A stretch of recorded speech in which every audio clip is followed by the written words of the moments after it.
el Señor ha preparado para nosotros esta palabra es la intercesión en casa. Como ya sabemos, mis hermanos, nuestro Señor Jesucristo, desde que empezó su ministerio aquí en la tierra, Él siempre hacía cosas diferentes cada día. Siempre, cada día hacía una cosa diferente. Por ejemplo, había días en que resucitó muertos, otro día multiplicaba panes, otro día calmaba la tempestad. Siempre hacía una cosa diferente, sanaba leprosos, siempre hacía misericordia a extranjeros, se compadecía de ellos. Siempre hacía cosas diferentes a favor de cada quien, sobre todo que al que se le acercaba jamás lo echaba fuera. Pero había una cosa que siempre hacía. ¿Sí saben cuál es? ¿Cuál es?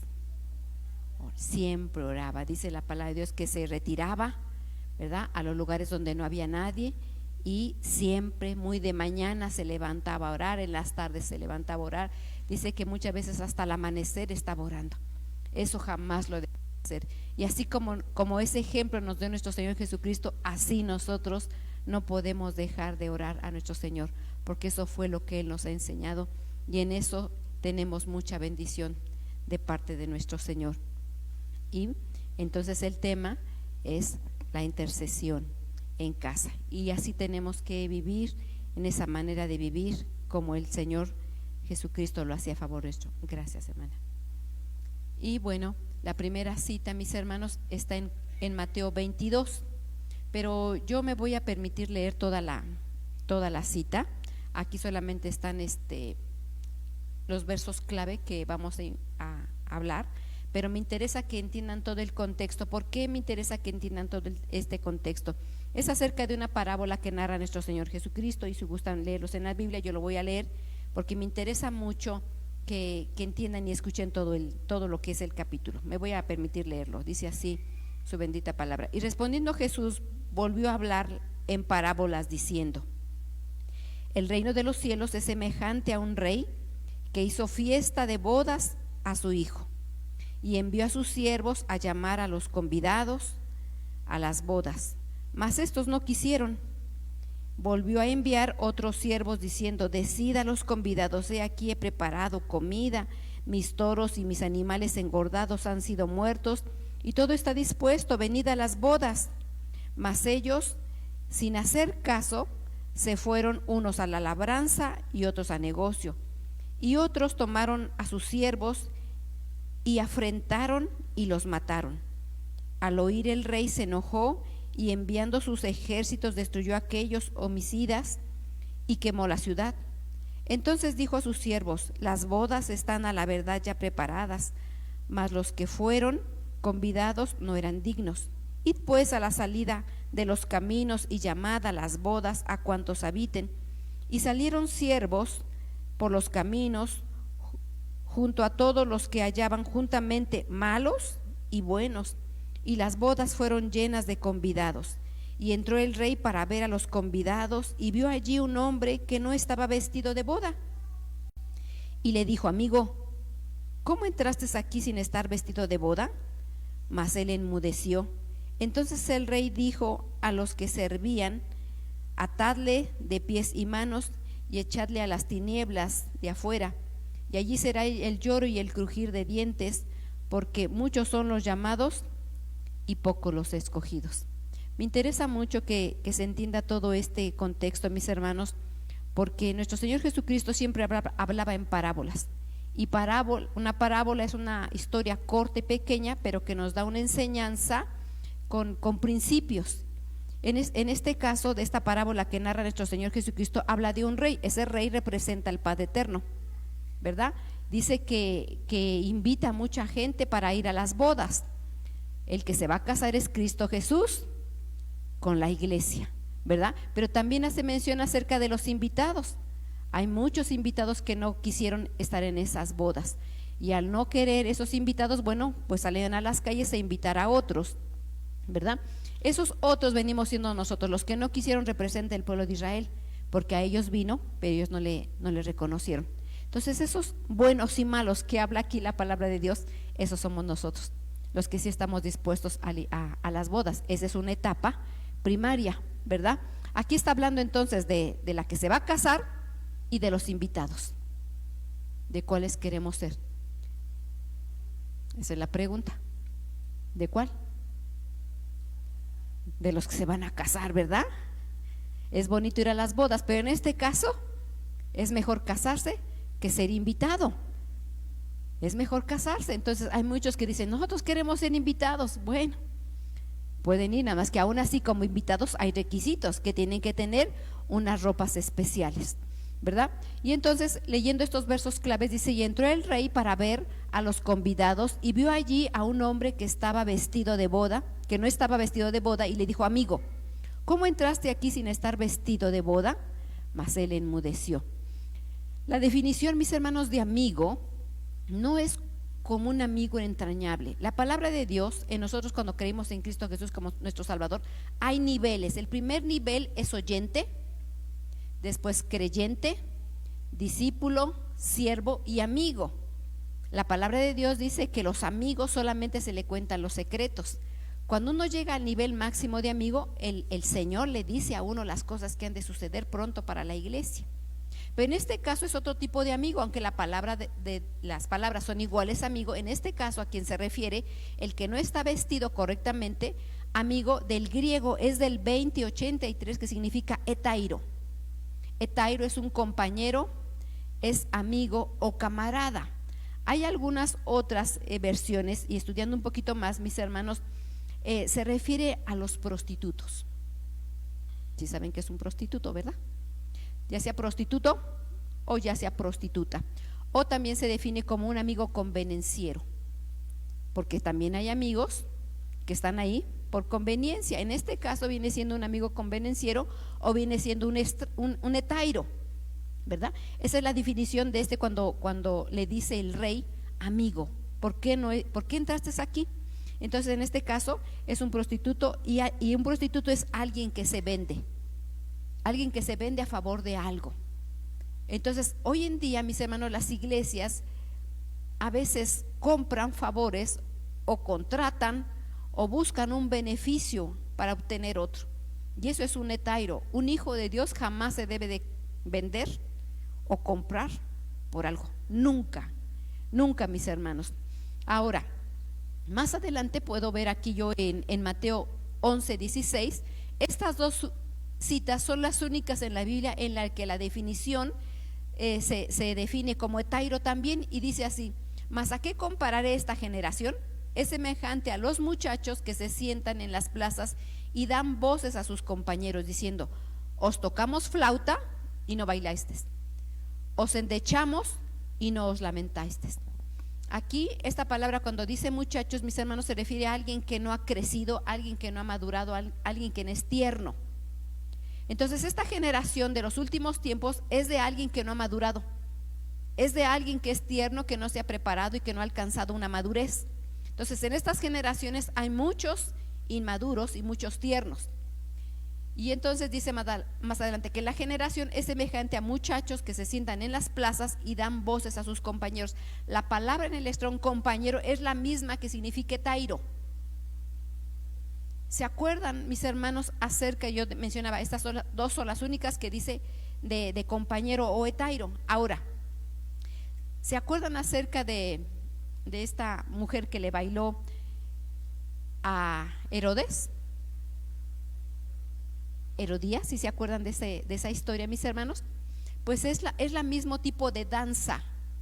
Por eso aquí está diciendo: os tocamos flauta y no bailasteis, os endechamos y no os lamentamos. Esa misma semejanza habla acerca de la Herodías cuando bailaba en frente de Herodes. Es una danza artística y es una costumbre griega. Entonces bailaban en un sentido de seducir. Y estas dos citas hablan acerca de ese etairo. Pero la palabra de Dios nos dice que nosotros tenemos que gozarnos con los que se gozan y llorar con los que lloran. Es algo que nos menciona la palabra de Dios. Pero tenemos que ver qué tipo de alegría manifestamos al Señor. Si lo hacemos por un beneficio o para obtener algo, o realmente es porque nos gozamos en el Señor. O sea, sí quiero que quede claro, aunque la palabra son amigos, hay muchas clases de amigos, y aunque es regocijo, hay muchas clases de regocijo. Hay muchas clases de danza. Hay danza que le agrada al Señor y hay una danza que seduce. Entonces esas cosas quiero que queden claras, mis hermanos, porque nuestro Señor Jesucristo viene por una novia sin mancha y sin arruga que se va a casar, ¿verdad? Y está Cristo que se va a casar, está la iglesia y están los invitados, y entre los invitados hay amigos que no son amigos. Amén. Entonces dice aquí Romanos 12:15: gozaos con los que se gozan y llorad con los que lloran. Aquí nuestro Señor nos está exhortando, mis hermanos, a que nosotros tenemos que estar unidos como iglesia de Dios. No tenemos que alegrarnos cuando alguien está pasando alguna situación difícil, sino al contrario, unirnos a Él. Porque si yo me golpeé con un martillo intentando clavar algo, pues todo mi cuerpo se va a doler. Así, si somos iglesia y si somos hermanos en Cristo, realmente nos va a doler la condición del que la está pasando mal. Porque si yo me golpeo, si yo me tropiezo, todo el cuerpo se va a doler. Entonces realmente cuando es iglesia, cuando es un cuerpo, cuando es una unidad, nos dolemos cuando alguien está pasando a alguien mal. Cuando no somos realmente amigos, cuando no somos realmente hermanos, no nos afecta la condición de nuestro hermano, no nos afecta ni nos duele la condición de la iglesia. Entonces eso tiene que quedar claro, mis hermanos. ¿Qué clase de iglesia queremos ser? O si somos solamente invitados, o si somos amigos por conveniencia. Recuerden que la palabra es para cada uno de nosotros, ¿verdad? Y es para hacernos reflexionar. No es para pedradas, ni es para chicotear. Amén, mis hermanos, es para aprender. Ahora, continuamos. Dice Mateo capítulo 5, verso 43 y el 44. Dice: oíste que fue dicho, amarás a tu prójimo y aborrecerás a tu enemigo. Pero yo os digo, amad a vuestros enemigos y bendecid a los que os maldicen, y haced bien a los que os aborrecen, y orad por los que os ultrajan y os persiguen. Eso es lo que dijo nuestro Señor Jesucristo cuando ya estaba aquí en la tierra. Antiguamente, en el antiguo pacto, mis hermanos, era ojo por ojo y diente por diente. Si me pegó, le pegaban, ¿verdad? Si él mataba, lo mataban a él. Pero aquí Cristo Jesús nos da un cambio en la ley y dice que tenemos que amar a nuestros enemigos. Así dice la palabra. Si tienen sus Biblias, los veo muy serios, muy sorprendidos. Y dice que tenemos que orar por los que nos persiguen y los que nos afectan, los que nos ultrajan. Chequen su Biblia, a lo mejor está mal esta versión. ¿Cuántos hacemos esto, mis hermanos? Es muy fácil decirlo, pero vivirlo, ese es otro boleto. Yo puedo decirle a alguien, ¿sabes qué? Pues hazle bien, pero cuando yo la viva, no va a ser lo mismo. Es muy fácil dar la receta, pero ya cuando uno la está bebiendo, entonces dice uno, ay, híjole, ¿verdad? Pero eso es lo que nos dice la palabra de Dios. Y la novia tiene que practicar esto. Nosotros humanamente, mis hermanos, siempre somos muy dados a juzgar y a criticar, sobre todo a los que tenemos cerca.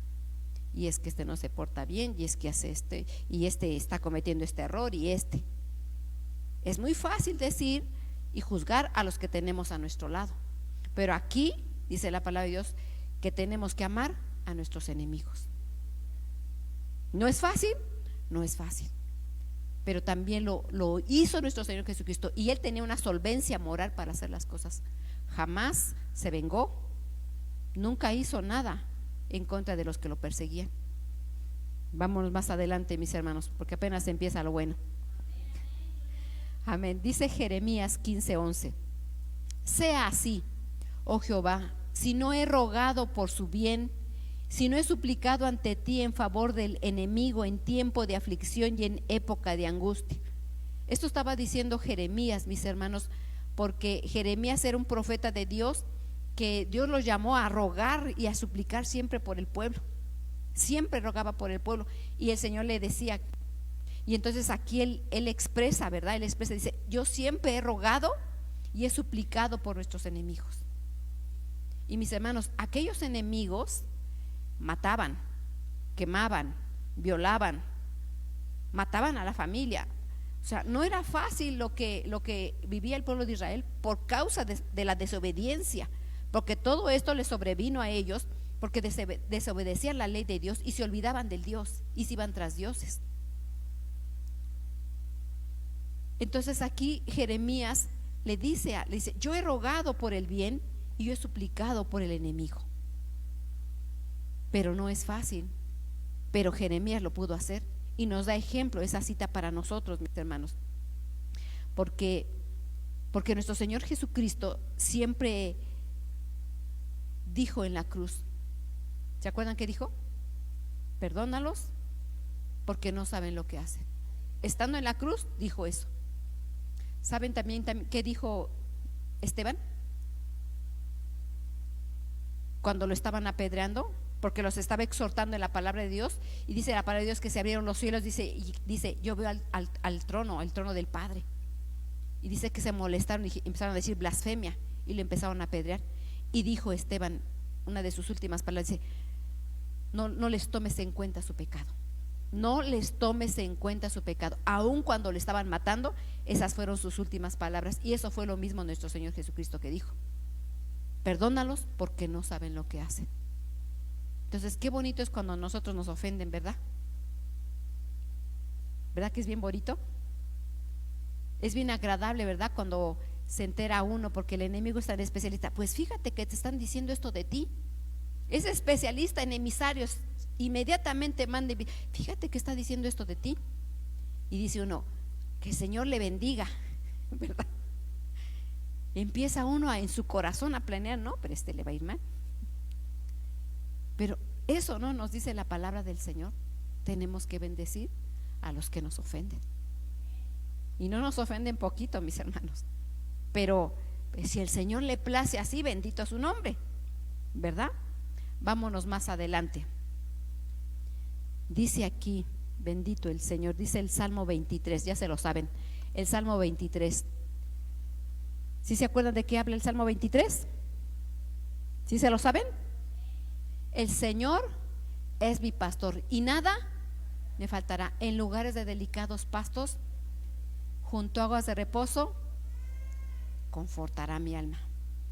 Entonces este Salmo 23 habla acerca del pastoreo, de cómo el Señor cubre a una oveja, cómo el Señor está al pendiente de la oveja, cómo la lleva a pastos, cómo la lleva a ovejas. Y este salmo, ¿quién no se regocija en este salmo? A mí me gusta mucho este inicio de estos versos, me gusta mucho porque me siento apapachada por mi Señor, ¿verdad? Y luego dice aquí, aunque ande en valle de sombra y de muerte, no temeré mal alguno, porque tú estarás conmigo, tu vara y tu callado me infunden aliento. Dice el 5, aderezas mesa delante de mí en presencia de mis angustiadores, unges mi cabeza con aceite y mi copa está rebosando. Quiere decir que el Señor adereza mesa y pone una mesa grande con alimentos para nosotros. Así dice, aderezas mesa delante de mí en presencia de mis angustiadores, unges mi cabeza. Él nos unge nuestra cabeza, sana nuestras heridas. Dice que mi copa está rebosando, nuestra copa está llena de gozo, llena de alegría, porque el Señor adereza y el Señor nos defiende, el Señor nos pastorea. Pero ahora, viendo en la palabra lo que significa angustiadores, del numeral 68-87 del hebreo, es estorban, detener, atribular, rival, enemigo, ligar. Ahora dice aquí en Corintios 11:24, y habiendo dado gracias, lo partió y dijo, tomad, comed, este es mi cuerpo que por vosotros es partido, haced esto en memoria de mí. Aquí Cristo Jesús estaba también poniendo una mesa, ¿verdad? Pero él sabía, cuando estaban todos comiendo, estaba una mesa aderezada, porque ellos estaban celebrando Pascua. Aquí en el Salmo 23 el Señor pone mesa para que nosotros comamos. Y Cristo Jesús también tenía una mesa donde estaba comiendo con sus discípulos.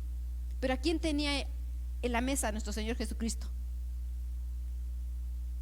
A Judas. A Judas. Y en esta mesa del Salmo 23 dice que Él adereza mesa delante de mí en presencia de mis angustiadores. ¿Por qué no dice el Señor adereza mesa delante de mí con mis amigos?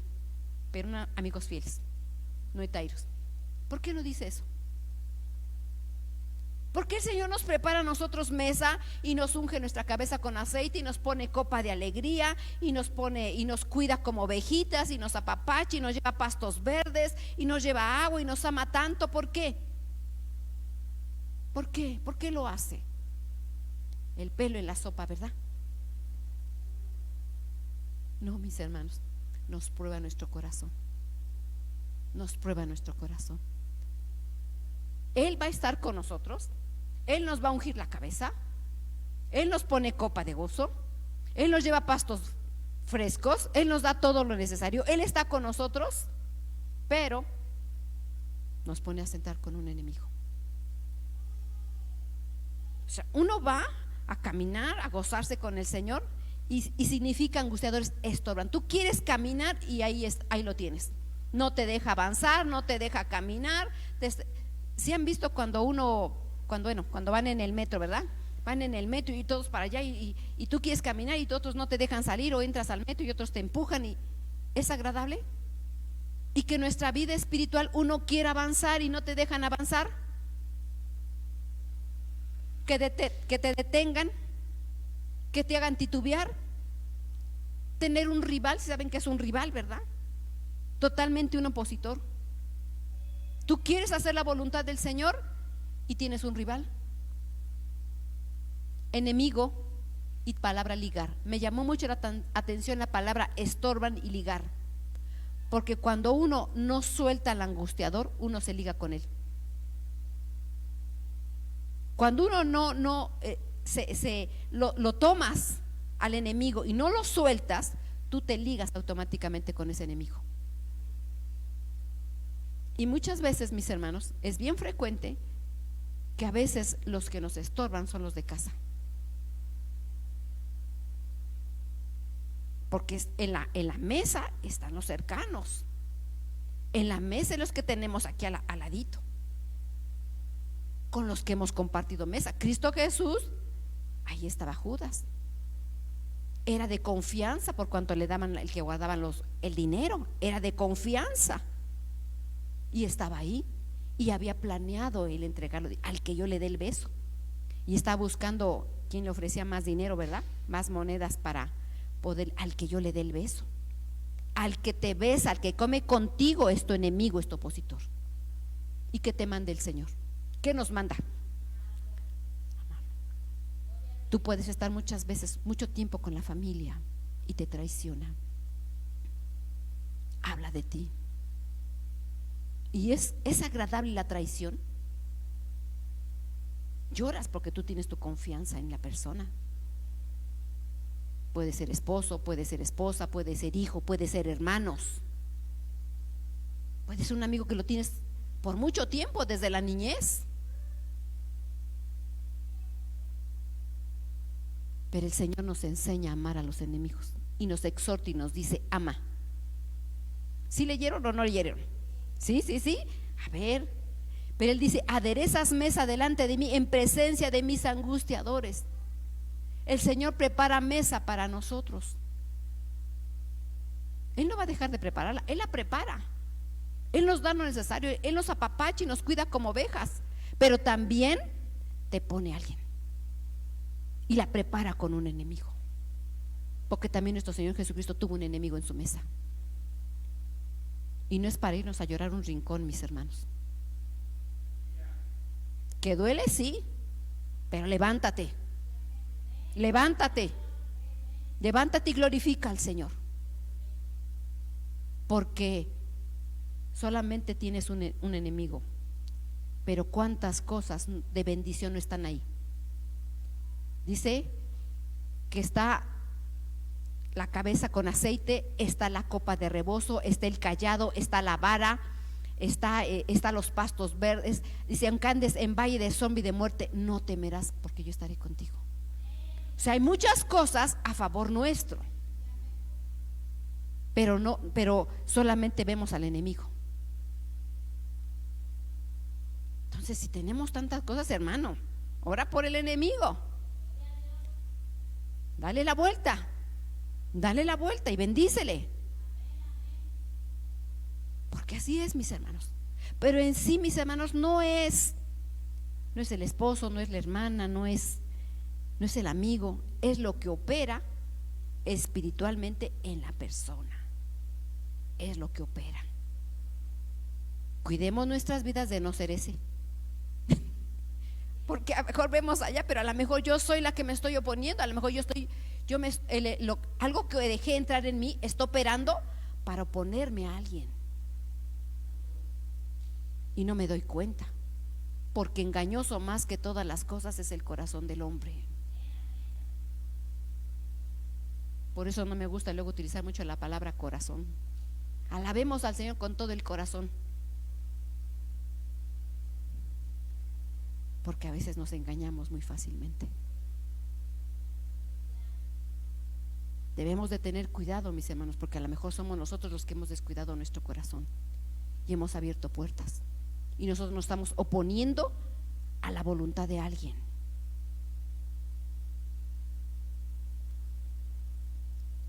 Había un caso, mis hermanos, hace años, que un esposo no le dejaba pues servir a una esposa.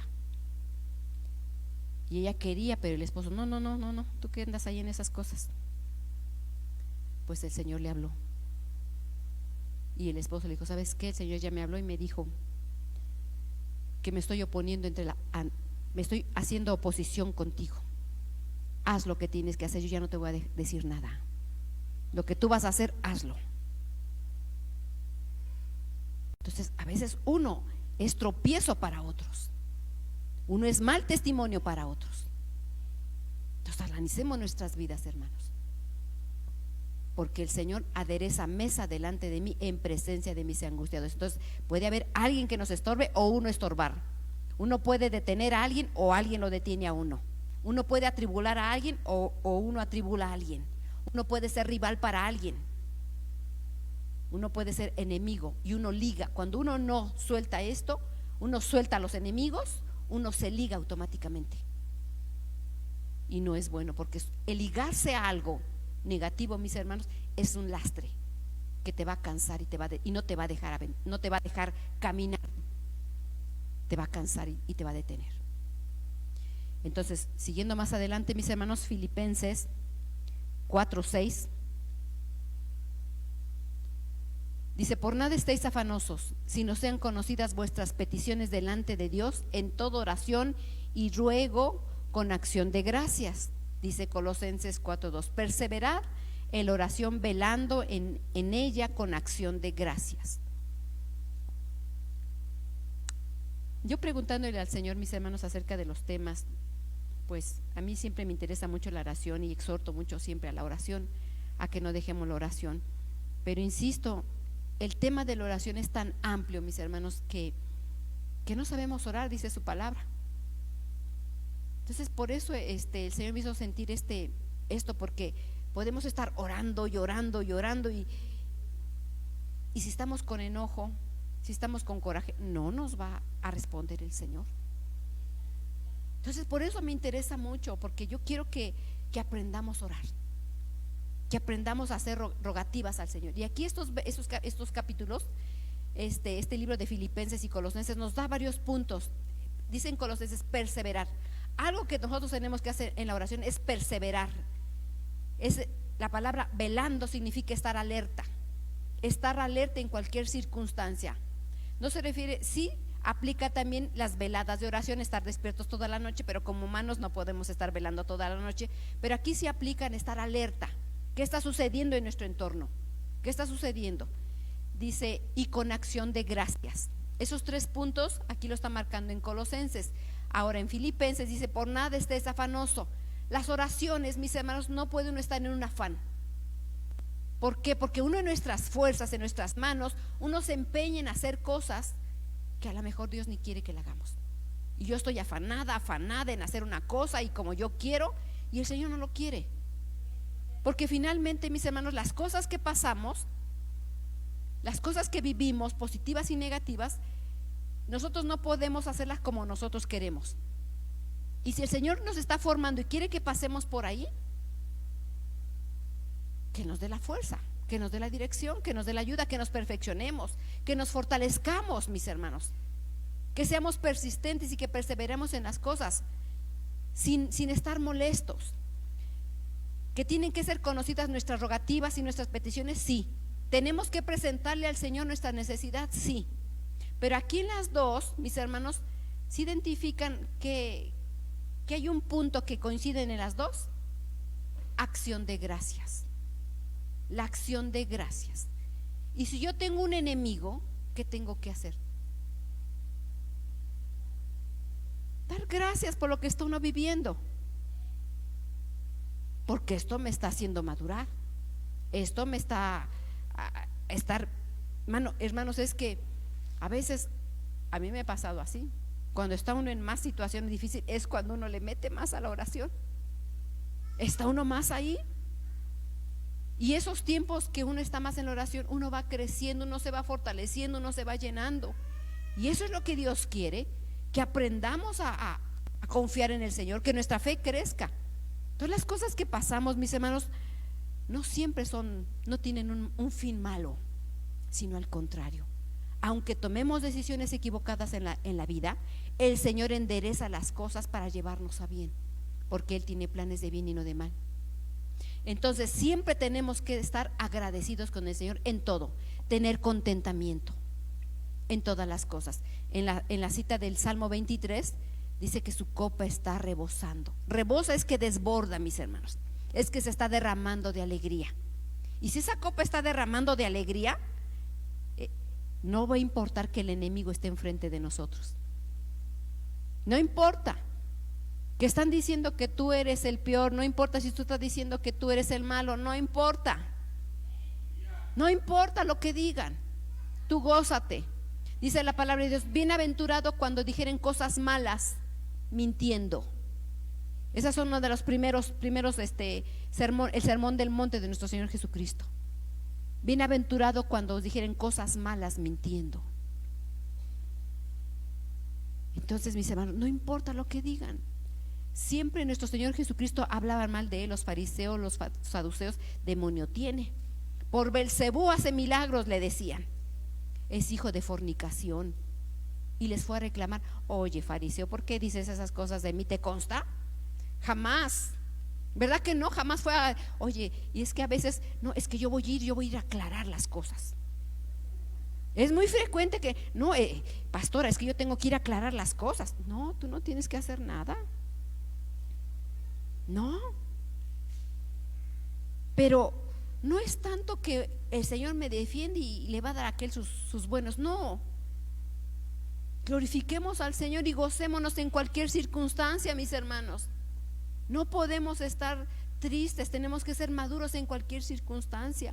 Tenemos ejemplo con muchos siervos de la palabra: Pablo, Pedro, Esteban, Santiago, murieron, dieron sus vidas y estuvieron contentos. Dice que fueron aserrados con sierra, los partieron a la mitad, mis hermanos. Quemaban a sus hijos y no estaban llorando en un rincón, ni estaban renegando, daban sus vidas con gozo. Que todas las cosas que pasamos, hermanos, son peccata minuta. Es poca cosa. Es poca cosa. Realmente en aquel tiempo estaban las situaciones muy difíciles, ahora no. Entonces, hermanos, gocémonos, porque el Señor adereza mesa, no importa quién esté en la mesa. Estamos con nuestro Señor y Él nos lleva pastos y nuestra copa rebosa. Tantas cosas que tiene el Señor a favor nuestro. Tu vara y tu callado me infunden aliento. Sé, hermanos, y tengo la convicción que como oro vamos a ser probados y pasados por fuego, porque el oro pasa por procesos, la plata pasa por procesos. Las compañías importantes que tienen prestigio tienen un control de calidad. Todo lo que tiene defecto va para afuera. ¿Acaso el Señor no va a probar a los suyos? Claro que sí. Y si somos de Él, bendito el Señor que nos pruebe. Tengamos contentamiento con todas las cosas. Agradezcámosle al Señor todas las cosas. Presentemos al Señor nuestras necesidades, sí, y Él obrará. Pero no nos afanemos en las cosas. Todas las cosas, dice que cada día tiene su afán. Cada día tiene su afán. No os afanéis. No os afanéis. Cada día, mis hermanos, cada día. Es cierto que a veces queremos organizar, pero dejemos las cosas al Señor. Él saldrá, acomodará todas las cosas como a Él le plazca, en el tiempo que Él quiere. A veces uno quisiera, hermanos, yo quisiera también muchas cosas, pero si así, pero uno tiene que aprender a esperar en el Señor. Uno tiene que aprender a esperar y a confiar y tener contentamiento en todas las cosas. Dice aquí Lucas 17.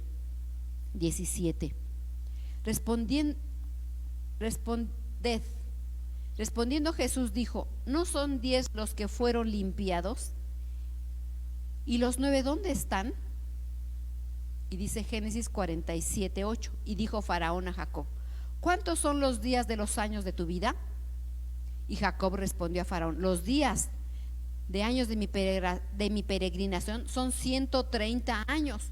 Pocos y malos han sido los días y los años de mi vida, y no han llegado a los días, los años de mi vida, de mis padres, en los días de su peregrinación. Esto estaba diciendo Jacob. El faraón le preguntaba: oye, ¿cómo te ha ido, verdad? ¿Cuántos? 130 años, pero mira, han sido pocos y muy malos. ¿Por qué decía él eso? ¿Y por qué aquí también vemos en Lucas, mis hermanos, cuando Dios dice su palabra que sanó a 10 leprosos y solamente regresó uno? Y dice: ¿dónde están? ¿Por qué no están los otros 9? Porque hay ingratitud y no hay agradecimiento de las cosas. No agradecemos al Señor. Cuando tenemos cosas en el corazón: amargura, tristeza, orgullo, que son las primarias, aunque puede haber más cosas. Esas cosas, nos enfocamos en esas, en el orgullo, y no vemos todas las cosas que el Señor hace a favor nuestro. Pero el Señor ha hecho muchas cosas. Primera que hizo, y que es invaluable, es la salvación preciosa, y que estamos aquí. Y esa es invaluable. Es una cosa hermosa donde Él derramó su vida por nosotros y nos perdonó un pliego y un rollo grandísimo de cosas. Y eso es para darle el agradecimiento día y noche. Y eso es para estar contentos. Tenemos un sustento cada día. Tenemos la vida, tenemos la salud. Nuestros hijos y familias, tenemos tantísimas cosas que nos da el Señor. Mis hermanos, hay familias que de veras están pasando necesidad, que sus casas se están goteando, que no tienen sustento, que sus hijos están enfermos, que hay gente en cárcel, que sus padres los han abandonado, que han sido violados, tantísimas cosas que han pasado. Y nosotros, el Señor nos tiene en excelencia, y nos tiene que doler quien está pasando situaciones difíciles. Tenemos que extender nuestra mano al necesitado. Tenemos que extender nuestra mano y clamar por el que está mal, aunque sean nuestros enemigos. Aunque sean nuestros enemigos, mis hermanos, tenemos que hacerlo. Y así decía Job. No, Dios le dio a Jacob 12 hijos que fueron patriarcas, y les dio herencia. Atrás, por favor, mis hermanos. No les dio grandes cosas le dio a Jacob. Le dio herencia, y de ahí vinieron 12 tribus. Un hijo especial por el cual fue formada una nación y fue libertador. Y dice: y han sido pocos y malos. ¿Por qué? Porque se amargó su corazón, porque él creyó que su hijo había sido muerto. Pero si el Señor le dio herencia, él tenía que haber confiado.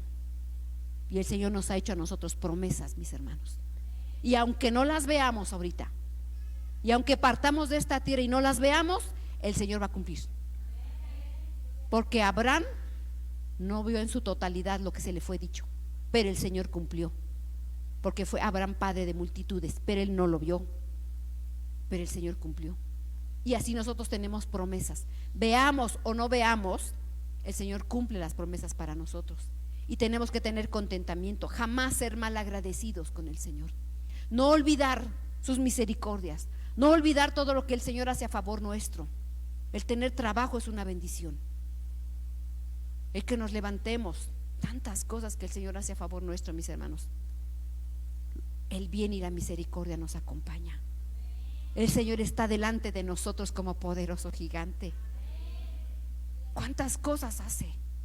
El ver a nuestros hijos crecer, tantas cosas que hace a nosotros. Y Él va delante de nosotros. Él nos ama. Nos postramos, mis hermanos, en clamor y sentimos su presencia. Sentimos su consuelo, sentimos su respaldo.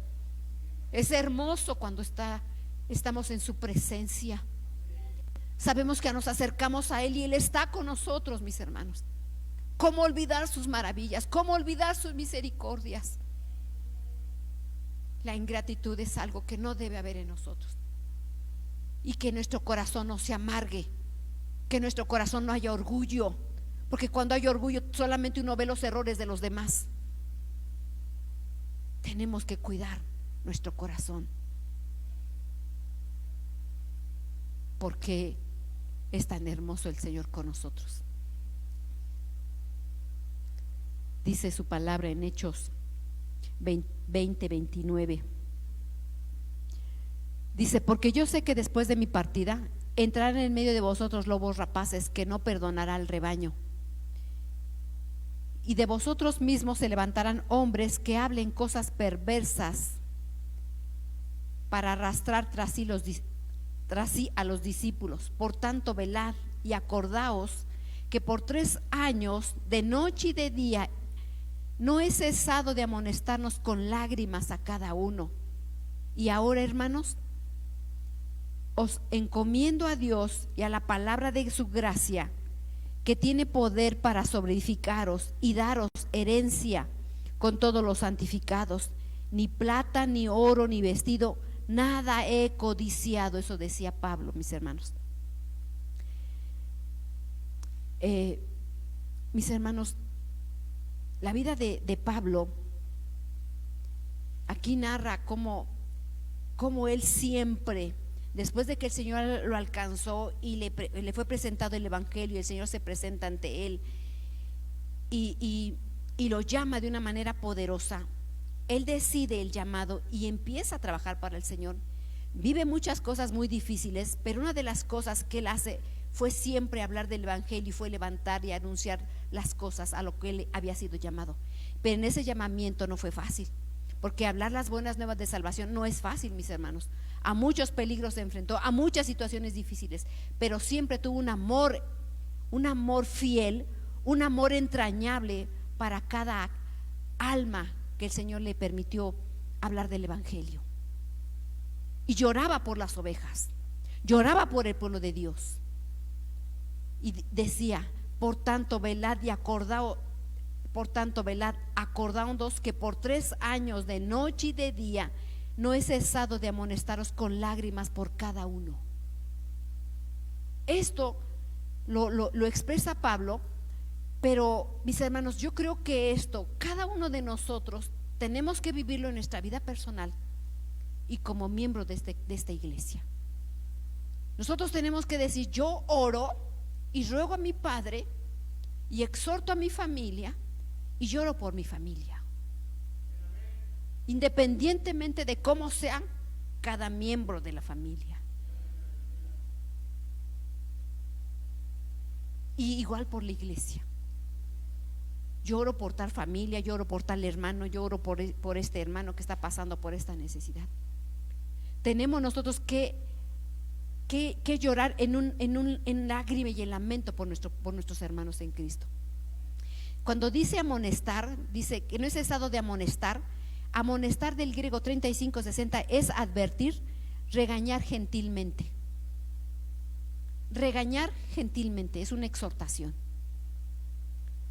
A veces, mis hermanos, como responsables de nuestras familias, es frecuente que porque tenemos esa autoridad, malmodeamos al pueblo de Dios, malmodeamos a nuestra familia, pegamos, regañamos, castigamos duramente, cuando en nuestra vida no dimos buen ejemplo. Nosotros hicimos 10 cosas y nos espantamos por las que hace 3. Y queremos picarlos en la tablita. Y Pablo nos enseña que no debe de ser así. Tenemos que rogar y exhortar con lágrimas y con amor hacia el que tenemos cerca, hacia los de casa, hacia nuestra familia. Ese es el amor del Señor. Porque con cuánto amor el Señor nos ha perdonado. ¿Cuántas veces nos ha perdonado el Señor? Muchas. Y cuando alguien de casa hace algo, vamos contra él, pero con filo, pero sí, a cortarlo en pedacitos. Y eso no es lo que nos enseña el Señor. Eso no nos enseña el Señor. Abusamos de la autoridad que nos da el Señor. Y el Señor nos va a pedir cuentas de todas las cosas que hablamos y decimos, justa o injustamente, porque somos muy fácil a poner en la balanza y castigamos luego, cuando el Señor es un Dios de misericordia, un Dios compasivo.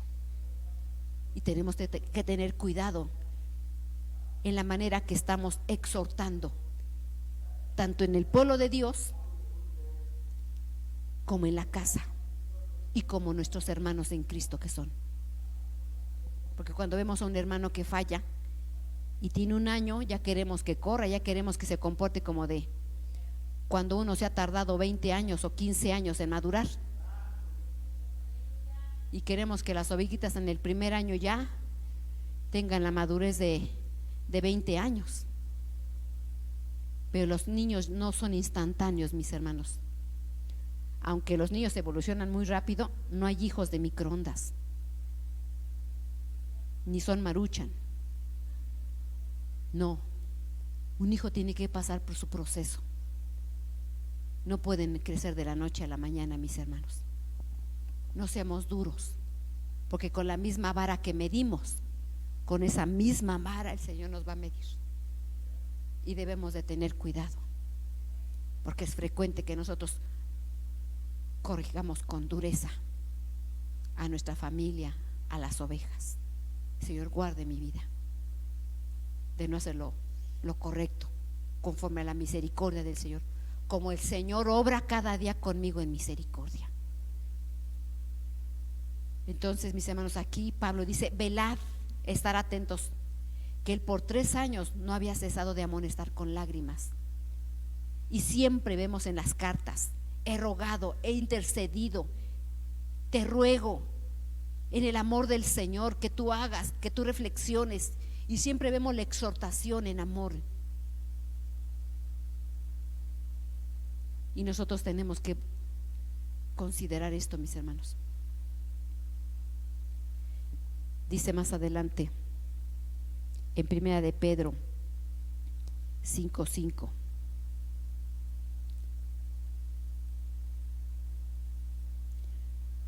dice, igualmente, jóvenes, estad sujetos a los ancianos, a todos sumisos unos a otros, revestíos de humildad, porque Dios resiste a los soberbios y da gracia a los humildes. Y dice Colosenses 3:14: y sobre todas estas cosas, vestíos de amor, que es el vínculo perfecto.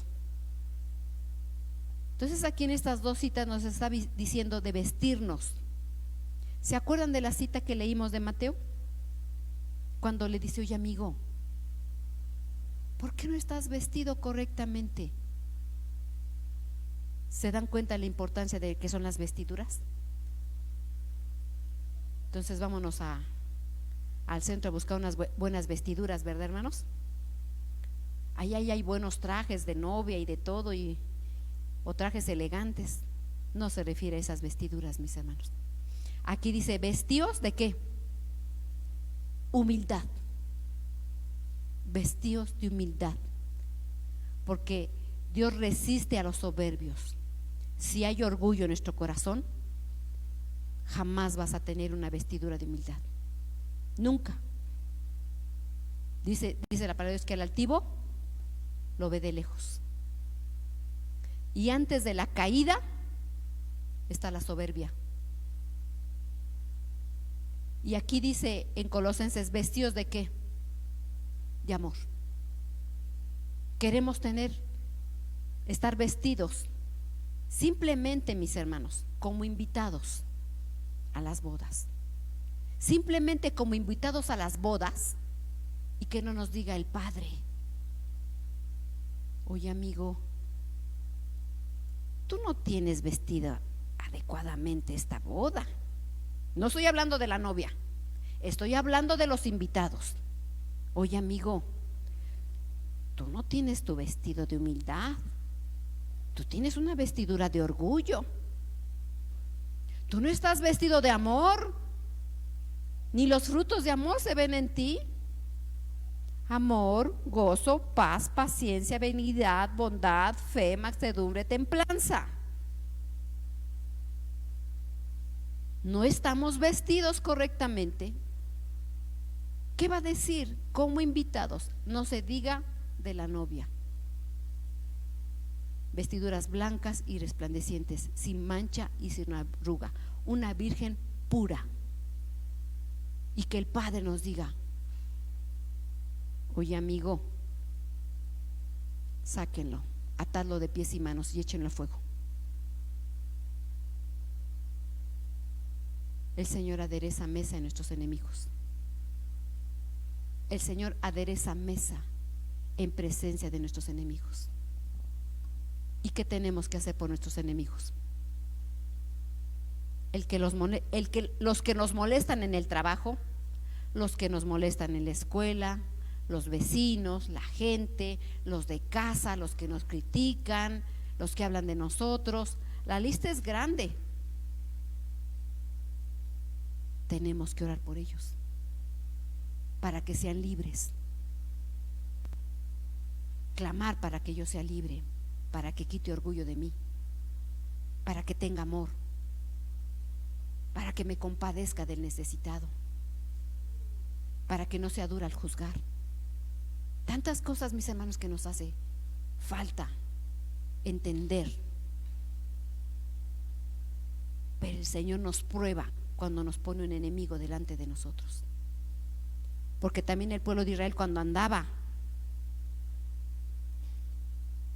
en el desierto, hubo quien estuvo por atrás, pero también en la travesía muchas veces el pueblo de Israel tenía enemigos, pero clamaba a su Dios y él le levantaba. Dice la palabra de Dios: no te jactes cuando tu enemigo ha caído, porque todo lo que se siembra se cosecha. Y a veces uno ve el final del enemigo o la caída del enemigo cuando les empieza a ir mal. Y a veces dicen: es que se portaba bien mal, es que se lo merecía porque cosechó y sembró. Guárdate, no sea que el Señor te corrija a ti. Ni del enemigo nos tenemos que alegrar cuando cae, sino tenemos que ir a levantarle. Tenemos que ir a levantarle, interceder y clamar, porque ahí está la misericordia que el Señor muestra para con nosotros. No me pongan carita triste, mis hermanos. Es para aprender, es para que seamos mejor, es para que entendamos que un día vamos a presentarnos delante del Señor, y que cuando estemos ahí no nos diga: oye, amigo, tú no estás vestido de amor, tú no estás vestido de humildad. Pero que el Señor nos permita perfeccionarnos para un día realmente podernos ser parte de la novia, ser parte de, porque es muy fácil: yo quiero ser de la novia, bendito su nombre, si yo amo a mi Señor. Yo siempre he estado aquí, Señor. ¿Quién no anhela eso, mis hermanos? ¿Quién no desea eso? Pero realmente seamos aprobados, el Señor nos guarde. No es para espantarnos, es para hacer conciencia, mis hermanos, y clamar misericordia por nuestras vidas, para que el Señor nos perfeccione y nuestro corazón no nos engañe, porque el mucho conocimiento trae vanagloria, mucho dinero trae vanagloria, los engaños del mundo traen equivocaciones. Es muy fácil desviarse, es muy fácil creer que estamos haciendo lo correcto, pero en un instante nos podemos equivocar. En un instante, ¿cuántos grandes siervos de Dios han caído? ¿Pensaron acaso ellos caer? Y se van desviando tan fácil con un descuidito, y se van perdiendo. Y van perdiendo la noción de las cosas, y después hacen cosas que jamás uno pensó que las hicieran. Y nosotros no estamos exentos, mis hermanos, de equivocarnos. No estamos exentos de equivocarnos. Pongámonos de pie. Pongámonos de pie, mis hermanos.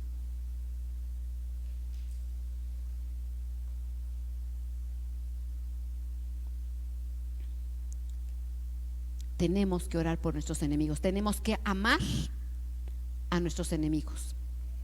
Amar. No que te caigan bien, no que los soportes. Amarlos, mis hermanos. Amarlos. Tienes que amar al que te traicionó.